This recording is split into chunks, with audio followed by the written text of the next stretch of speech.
coucou cher art journaliste, c'est Marie de l'âme du féminin, j'espère que tu vas bien en cette troisième semaine 2026 qui va correspondre donc à la troisième semaine du journal de Pi, journal de projection, d'intuition, d'introspection 2026. Une nouvelle page dans mon carnet qui va être inspirée par le jeu de l'âme des créatifs, un jeu de cartes que j'ai créé qui permet de tirer des consignes artistiques au sort pour s'inspirer, créer et s'amuser dans son art journal ou dans ses créations artistiques. Cette semaine, donc je m'inspire aussi de ce que je projette moi dans ce que je vais faire, dans ce que j'ai envie de vivre cette semaine. C'est encore une semaine très structurée pour moi parce que je suis encore dans l'organisation de 2026, dans la programmation de pas mal de choses.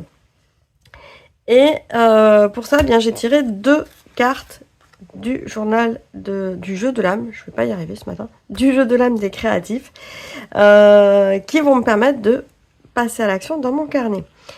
À chaque fois, ces 2 nouvelles cartes, je les mets de côté pour le reste de l'année, comme ça je ferai la totalité du jeu de l'âme au cours de l'année 2026. En tout cas, à peu près la totalité, parce qu'il y a 118 cartes. Ici, j'ai une carte feu, c'est une carte action, c'est la première que j'ai tirée. C'est longueur d'onde. C'est une carte que j'ai souvent tirée, alors peut-être moins en 2025, mais plutôt les années précédentes. Et la carte éther, qui est une thématique, c'est comme un prompt, qui est la carte amuse-toi. Alors c'est rigolo parce qu'on l'a tirée aussi pendant le live de l'abonnement pour faire notre page mensuelle du journal de Pi. Donc en fait, au mois de janvier, faut que je m'amuse en fait. C'est un grand appel de l'univers, amuse-toi. Donc le côté amuse-toi, c'est vraiment, soit on le prend au niveau spirituel, c'est pour ça que je l'ai écrit comme ça d'ailleurs sur la carte. Donc c'est vraiment de s'user, de faire des actions, de passer à l'action. Soit on l'utilise plus dans le jeu, le côté ludique. Et ça c'est vraiment propre à toi, comment tu l'entends. Le fond de la carte, ça peut être toujours inspirant aussi. Longueur d'onde, pourquoi j'ai mis ça sous forme de carte feu ? Parfois on me le demande. C'est parce que pour moi, longueur d'onde, c'est un mouvement. Et tu vois, ce mouvement ici, c'est vraiment ce côté, les ondes qui amènent du mouvement. Et donc, un mouvement, c'est une action pour moi. Voilà comment, en fait, j'ai structuré ce jeu. Mais en fait, tu l'entends bien comme tu en as envie. Et même moi, là, je vais me donner la liberté. Dans la longueur d'onde, je me suis dit, qu'est-ce qui peut faire longueur d'onde, qui peut changer de ces vagues que je fais assez souvent ? Eh bien, ça va être de faire en fait un arc-en-ciel, parce que l'arc-en-ciel, c'est juste les ondes lumineuses qui passent à travers des gouttelettes d'eau. Et en même temps, le côté amuse-toi, c'est justement de s'amuser avec ces longueurs d'onde-là. Et j'avais envie, alors après je m'étais dit, parce que j'ai aussi été inspirée par un petit tutoriel que j'ai vu hier passer sur Instagram, avec le côté arc-en-ciel et les pastels à l'huile. Et bien de faire une petite antenne qui va justement émettre ces fameuses longueurs d'onde. Alors, là je prends mon carnet. Je regarde si ça passe bien dans la caméra, parce que voilà, c'est un petit peu plus haut. Je vais faire un petit émetteur ici. Donc pour le moment, je le fais au crayon à papier, et après je repasserai par-dessus. Voilà, une petite boule émettrice. D'émettre en fait des couleurs de l'arc-en-ciel. Hop. Alors niveau structure, c'est pas là où je suis la plus où je vais faire quelque chose de très réaliste, mais c'est pas grave.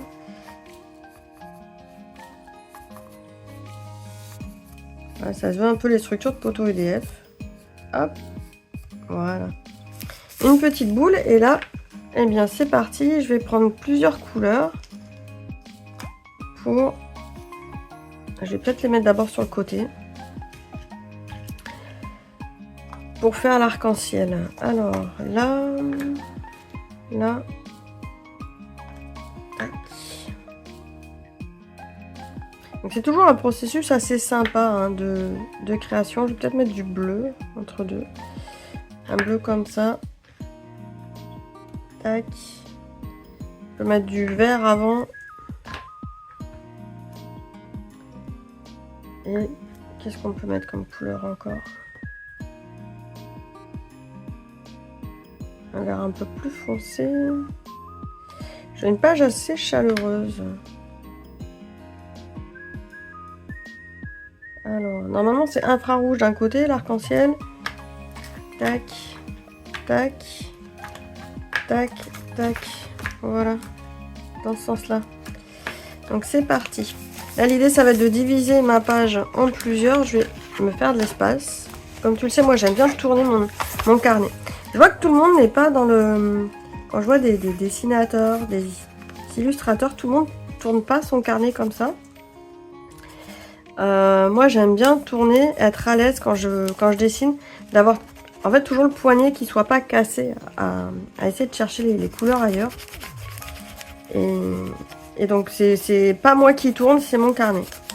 Je considère que ça me permet d'avoir une meilleure posture, de faire tourner mon carnet plutôt que de tourner moi. Par contre, ça exige du coup d'avoir un plan de travail assez dégagé pour pouvoir faire tourner son carnet. Et c'est vrai que pour la caméra, des fois, j'ose pas toujours bien tourner mon carnet comme j'aimerais. Quand je crée sans caméra, j'avoue, le carnet il est souvent tourné, retourné. C'est pour ça que des fois, ça m'arrive de finaliser en fait ma création et mon écriture avec le carnet complètement retourné parce que je sais plus à la fin dans quel sens il était. Après, moi, c'est ok aussi d'avoir des carnets comme ça. Alors, j'ai 1, 2, 3, 4, 5, 6, 7 couleurs. Donc il m'en faut 3,5 sur ma page. Voilà. Donc oui, de tourner mes carnets. Faut pas avoir peur de prendre ses aises en fait. Et même si ça correspond pas à une normalité, surtout ne pas avoir de préjugés sur ce qu'on voit sur les réseaux sociaux. Parce que... Et même sur ce que moi je fais. Sur le coup, je jette pas la pierre aux autres créateurs de vidéos et d'art journalistes. Au contraire, c'est que le fait de se filmer, on a une contrainte technique dans notre création en plus. Et donc on va pas tout à fait créer de la même façon quand on se filme que quand on ne se filme pas. Et donc le fait de tourner mon carnet, moi je sais que, surtout quand j'ai des grands carnets, un petit carnet en général je le tourne dans tous les sens. Mais quand j'ai un grand carnet, je peux pas toujours bien le tourner dans tous les sens quand je me filme parce que sinon ça passe plus sous la caméra. Et puis du coup je perds le fait de vouloir montrer ce que je fais. Et c'est là où c'est moi qui me contorsionne. Alors que voilà, quand je suis seule, on va dire ça comme ça, je vais créer différemment. Pas complètement différemment, mais en tout cas je vais avoir des libertés différentes. Je sais pas si toi aussi tu l'as déjà constaté, même en participant à des ateliers. Quand on crée en collectivité, on n'ose pas toujours faire les mêmes choses. Le côté un peu extravagant que quand on crée seul dans son espace. Il y a toujours le côté regard des autres. Hop. Donc tu vois que là j'applique assez rapidement les couleurs. Après je vais les faire fondre. C'est ça que j'aime bien en fait avec les pastels à l'huile. C'est qu'on a tout de suite des grands aplats de couleurs assez rapidement.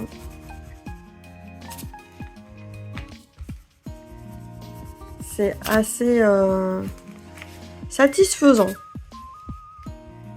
Ces grands aplats. Et après je vais venir estomper pour pouvoir homogénéiser la couleur. Tac. Là. Homogénéiser puis faire un petit dégradé aussi.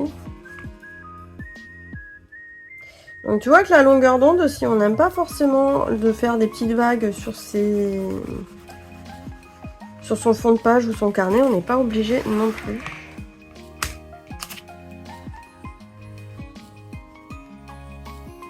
Voilà. La semaine dernière, tant que je suis en train de faire mes grands aplats de couleurs, j'avais parlé d'une surprise, d'un cadeau pour la communauté des art journalistes. Le cadeau, bien, j'ai partagé sur la communauté Facebook, oui, et surtout YouTube, pardon. dans l'onglet communauté. D'ailleurs, je t'invite à prendre part dans cet onglet communauté. Tu peux partager des posts si tu es abonné à la chaîne de l'âme du féminin.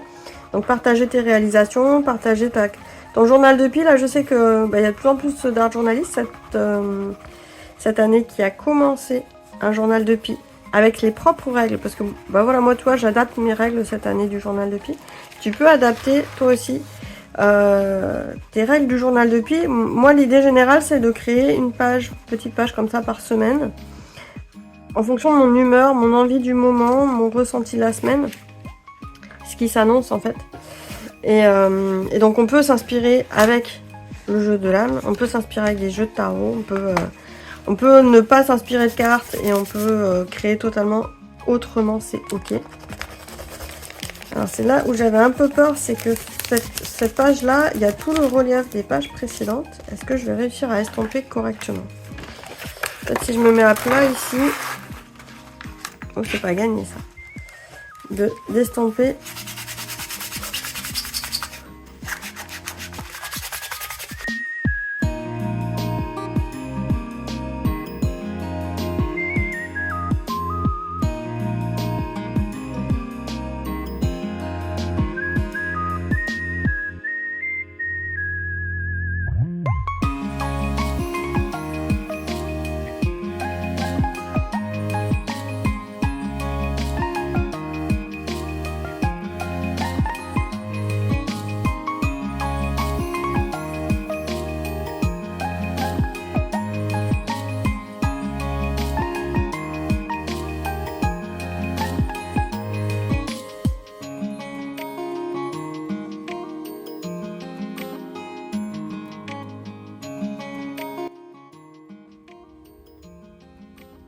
Alors pour revenir effectivement à ce cadeau de début d'année, j'ai oublié de revenir dessus.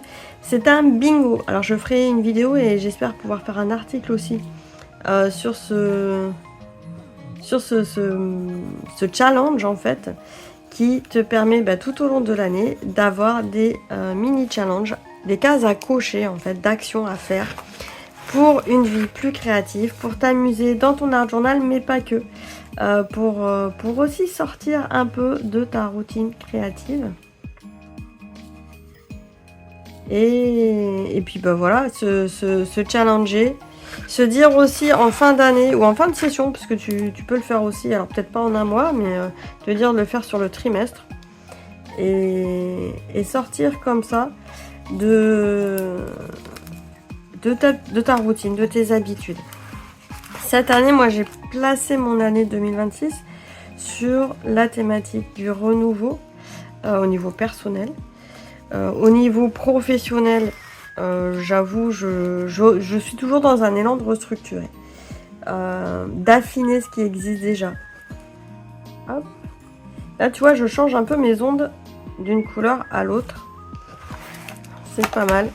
Et tu vois, il y a ce côté adaptation et ce côté j'affine au fur et à mesure. Voilà. Donc avec ce bingo, je te mets le lien sous la vidéo. Je te mets aussi le lien du matériel des pastels à l'huile. Il y a un lien Amazon, il y a un lien Géant des Beaux-Arts. Là, c'est une mine en fait. Hop, c'est une mine graphique. Comme ça. Donc ici c'est la marque Comté à Paris, là c'est Progresso, on est sur du 8B, c'est assez gras, ça permet d'avoir comme ça du noir, mais c'est du noir brillant contrairement au fusain qui va faire du noir mat, et donc ça apporte quelque chose de différent, et par contre c'est très très fragile, donc attention, ça faut pas le faire casser, faut pas le faire tomber, je pense qu'il faut un porte-mine aussi, il existe des porte-mines qui vont avec, qui permettent, quand voilà, il nous reste un tout petit bout, de pouvoir continuer à écrire avec. Et donc cette semaine, je vais continuer à programmer plein de choses. D'ailleurs, tu peux déjà voir dans YouTube là des programmations de live. Il va y en avoir d'autres dans la semaine. J'ai programmé les prompts. C'est Marine, une art journaliste, qui m'a posé la question d'ailleurs. Est-ce que j'allais continuer à faire les prompts en live une fois par mois? Et donc c'est les prompts, c'est des thématiques que je donne tous les lundis. Il y en a une encore aujourd'hui qui se donne. D'ailleurs je vais, petit changement cette année, je vais les donner le dimanche. Comme ça me permet sur le groupe Facebook d'avoir le dimanche le partage de prompt le lundi, l'accueil des nouveaux arrivants, des nouveaux membres sur le groupe des art journalistes. Un petit décalage, mais en tout cas, ça sera toujours le lundi dans la newsletter. Ça change pas. Et donc, un live une fois par mois, là, c'est rendez-vous ce vendredi sur la thématique de la semaine, à poids. Donc, c'est une thématique sur les motifs.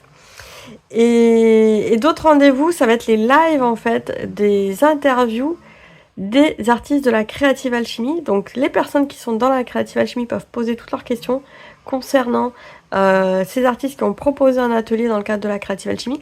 Mais même si tu n'es pas dans ce programme, il n'y a pas de souci, tu auras accès en fait à l'interview par le chat et tu vas pouvoir voir les interviews et découvrir ces artistes, découvrir leur univers, découvrir aussi leur regard par rapport à la thématique, le reflet d'un dialogue coloré et plonger en fait dans leur univers créatif. Pourquoi c'est important les interviews, et je vais finir sur ça. Moi, pendant longtemps, j'ai juste regardé, pareil, des tutoriels. Je faisais pas trop attention à comment vivaient les artistes, comment ils vivaient par rapport à leur créativité, comment ils composaient avec. Jusqu'à ce que je me pose mes propres questions sur moi et ma créativité, cette relation-là. Et c'est là où j'ai commencé à écouter les artistes, à essayer de comprendre comment ils vivaient leur création, leur moment créatif, et c'est très enrichissant, c'est très nourrissant. Il y a la technicité, et l'artiste nous partage des astuces créatives, mais il y a aussi ce processus et cette relation à la créativité qui moi, m'a permis de me décomplexer totalement. Comme là, tu vois, je tourne mon carnet dans tous les sens, je suis décomplexée. Alors que quand on est à l'école, on va avoir tendance à vouloir garder son carnet bien droit. Ça fait partie des choses où maintenant, j'y pense plus, mais je sais que d'avoir écouté d'autres artistes, d'avoir vu comment les autres artistes faisaient, ça m'a permis de passer à l'action, de me décomplexer, de trouver moi ce qui était juste pour moi. Donc c'est pour ça que j'adore faire des interviews, parce que même moi, je découvre encore des choses pertinentes qui me permettent de débloquer des petits pans de créativité et qui m'amènent à aller toujours sur des nouveaux chemins, des nouvelles explorations. Voilà, donc rendez-vous aussi ce jeudi soir à 20h15 en direct avec Florence Boyaval. J'ai vraiment hâte pour la deuxième expérience de la Creative Alchemy. Que tu sois là ou pas dans l'événement, ça n'empêche pas, tu peux écouter les interviews et c'est un plaisir de partager ces moments avec toi, art journaliste, et avec l'ensemble de la communauté. Je te souhaite une excellente semaine, plein d'arc-en-ciel. Et puis du coup, on se retrouve très bientôt. Pour pas louper les interviews, tu peux déjà cliquer sur me rappeler avec la petite cloche, la notification sur les vidéos qui sont déjà programmées. Hop, tu cliques sur les petites cloches, comme ça, YouTube te rappelle qu'il y a un live qui est en train de s'exécuter. Tu t'abonnes aussi à la chaîne YouTube de l'âme du féminin, et comme ça, tu auras les vidéos, même en replay, qui seront remis dans ton flux d'actualité. À très bientôt et amuse-toi bien. Ciao, ciao. Et si une simple étincelle suffisait? Une étincelle pour rallumer la flamme créative qui sommeille dans ton âme.